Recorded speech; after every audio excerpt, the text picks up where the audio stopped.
Hey, what's up? Hello everyone, welcome into Fantasy Filmball, the show where we turn movies into sports and sports into something we don't talk about here. My name is Matt. My name is Dyl, and today we are back with a brand new trailer reaction, this time for a major Oscar contender. At least that's what a lot of us think. With Anatomy of a Fall, this one got rave reviews out of the Cannes Film Festival. It won the Palme d'Or, and now we have our first official trailer. I know there's been a trailer out there for a little bit, but this one's from Neon.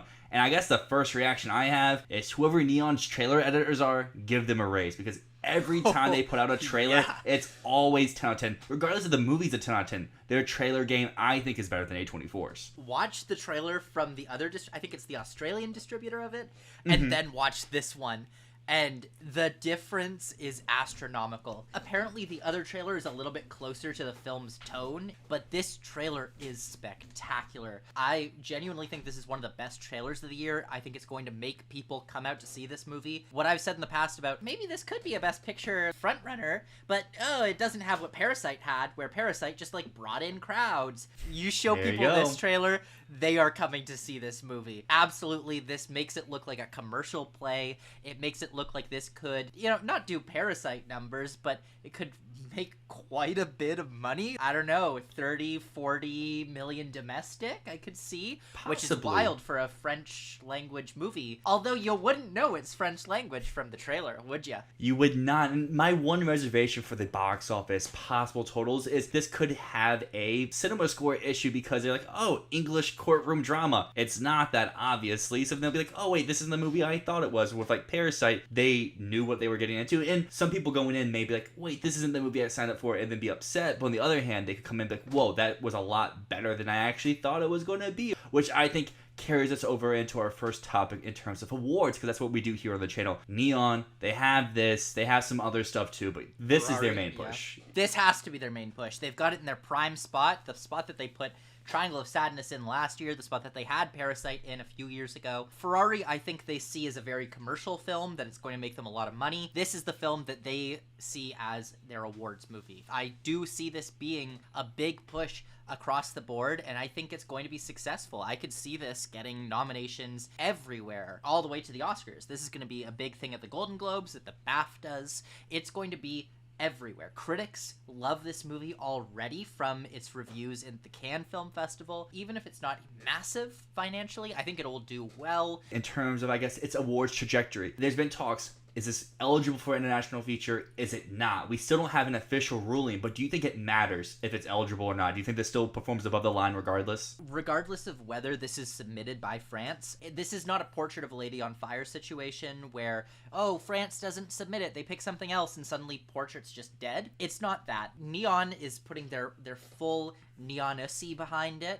It's the Palme d'Or winner. Ultimately, I mean, you could say the same thing for Portrait. That Portrait won a prize at Cannes, and it had a lot of critic love behind it. But I think the difference is that no one was really expecting Portrait to be a contender outside of international feature. So when it didn't get submitted for international feature, everyone was just kind of like, moving on, I guess. This, at the minimum, Sandra Hüller's getting in. And using another Neon film that did win the Palme d'Or, Titan, both of those movies didn't really have buzz outside the category like you're talking about. This movie, Parasite, Triangle of Sadness last year, they all have this buzz above the line already. So regardless if they're eligible or not, I agree, this is going long. So let's dive into predictions, because you get to see this movie in like a month or so. I get to see it in 2 weeks, I believe. 2 weeks. In 2 weeks. It's going to be my first movie of TIFF this year. I'm going to be seeing it at 8 a.m. Actually, here's the crazy thing. My schedule right now is I see Anatomy of a Fall at 8 a.m. on the first day, and then I follow that up by seeing Zone of Interest at 11. Zone of a Fall, the new double feature of the year. You heard it here first. It's the perfect double feature. Predictions. Best Picture? Do you have this in at the moment? I have it winning Best Picture. Do you hear it here first?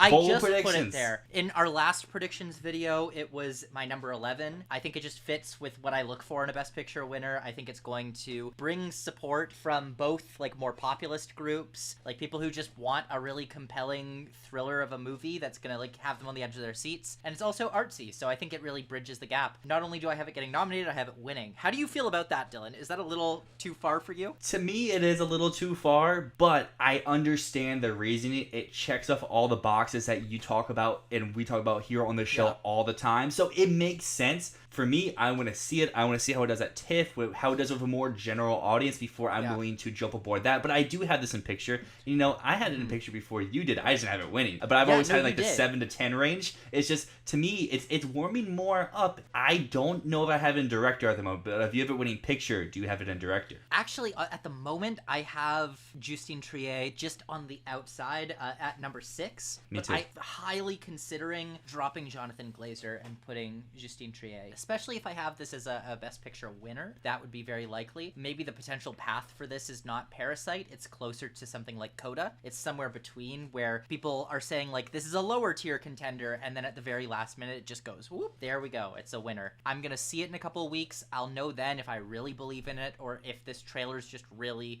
got me head over heels for it. I want to see this come top 3 at TIFF, though. That's what I would be looking for as well. I need this top 3 to show that it does have that audience support. It's not just critics, because I think if it's just a critics battle, Zone probably wins that, possibly just because there's technicals that come along with Zone where this may not have any, at least on the surface. I do think there's a world that Glazer and Triet can coexist in director. It's just both these movies need to be, I would say, top 6 Best Picture, and right now I don't have both of them in that range. But one thing that we do agree on is this is getting actress, this is getting screenplay, and it's top 2 in both of those categories. Personally, top 1 in each of those categories, but definitely top 2. If you don't have it number 1, it's gotta be number 2 for you at this point. The screenplay, it's a twisty, turny thriller, and something that I learned from our previous video, someone commented, the last time that someone won Best Original Screenplay for a script that they did not also direct was back in 2010 with The King's Speech. Every other time since then, the winner has also been the director of the film. And this one, it's written by Justine Triet, as well as her husband. And Sandra Hüller, who could resist?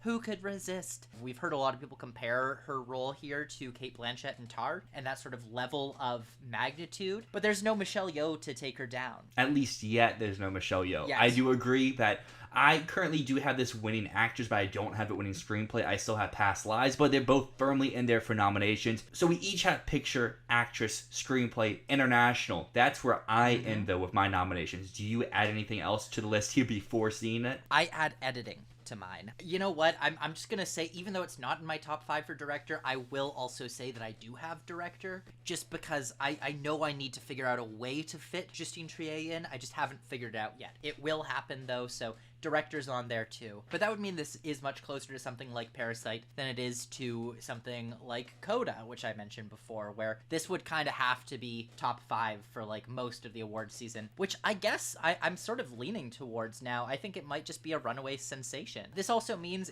it would end up, in my mind, with 6 nominations, which is the same as Tar, except that film got a cinematography nomination, and I do not see this one getting one. Yeah, that's what I got. 6 nominations, and you have 4. I think all the ones that you think it's getting nominated for, I think it's winning. And I am not confident about that, but I am hopeful, and I'm gonna see it soon, and I sure hope that it doesn't disappoint me, because being disappointed sucks. It does. But everyone out there, let us know, are you disappointed with this trailer, or do you think it's great like the both of us? Let us know down below. Make sure to subscribe. Make sure to drop a like so you can stay in our feed here at Fantasy Filmball, because we talk movies almost every day. Oscar predictions, trailer reviews. We have another one coming out later this week. And we do movie drafts that are always fun to be a part of. And if you like what we have to talk about and you want to talk movies with people, not just on YouTube, look down below, description link, Discord. We have a community. But until next time, my name is Dyl. And my name is Matt, and this is Fantasy Filmball.